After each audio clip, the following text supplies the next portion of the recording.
नमस्कार दोस्तों, मैं सरोज सावंत आपका स्वागत करती हूँ। दोस्तों, आज की इस वीडियो में आप एक शिक्षाप्रद कहानी सुनेंगे कि जो चीज़ हमें जीवन में आसानी से मिल जाती है या बिना संघर्ष किए हुए मिल जाती है, हमें उसकी वैल्यू नहीं होती। इसे हम एक अनोखी पीजी की कहानी के माध्यम से समझेंगे। एक महिला हैं, वो उदयपुर में एक पीजी चलाती हैं। उनका अपना बड़ा घर है, उसमें बड़े बड़े 10-12 कमरे हैं। उन्हीं कमरों में हर एक कमरे में 3 बेड लगा रखे हैं। उनके पीजी में खाना भी मिलता है।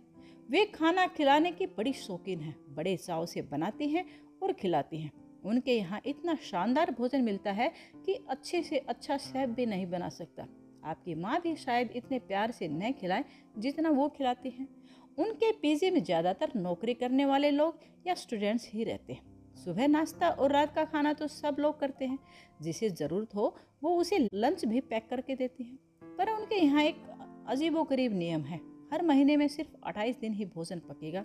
बाकी के 2 या 3 दिन बाहर से मंगा कर खाओ या होटल में खाओ। ये भी नहीं कि पीजी की रसोई में ही बना लो। रसोई सिर्फ 28 दिन खुलेगी, बाकी 2 या 3 दिन रसोई बंद रहेगी।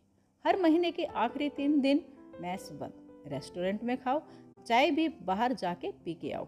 मैंने उनसे पूछा कि ये क्यों? ये क्या अजीब सा नियम है? आपकी रसोई सिर्फ 28 दिन ही क्यों चलती है? बोली, हमारा रूल है, हम खाने के पैसे भी 28 दिन के ही लेते हैं, इसलिए किचन सिर्फ 28 दिन चलती है। मैंने कहा, ये क्या अजीब सा नियम है? और ये नियम भी कोई भगवान का बनाया हुआ तो है नहीं, आखिर आपका ही बनाया हुआ है, तो बदल दीजिए इस नियम को।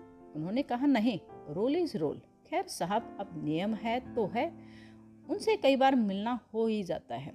एक बार मैंने बस यूं ही फिर से उनके उस 28 दिन वाले अजीबोगरीब नियम के बारे में बात की। उस दिन वो बोली, आप नहीं समझोगे मैडम, शुरू में ये नियम नहीं था। मैं इसी तरह इतने ही प्यार से बनाती थी और खिलाती थी, पर इनकी शिकायतें ख़त्म ही नहीं होती थी। कभी ये कमी, कभी वो कमी, हमेशा कमियां निकालना। सो तंग आके 28 दिन वाला नियम बना दिया। 28 दिन प्यार से खिलाओ और बाकी 2-3 दिन बोल दो कि जाओ बाहर खाओ।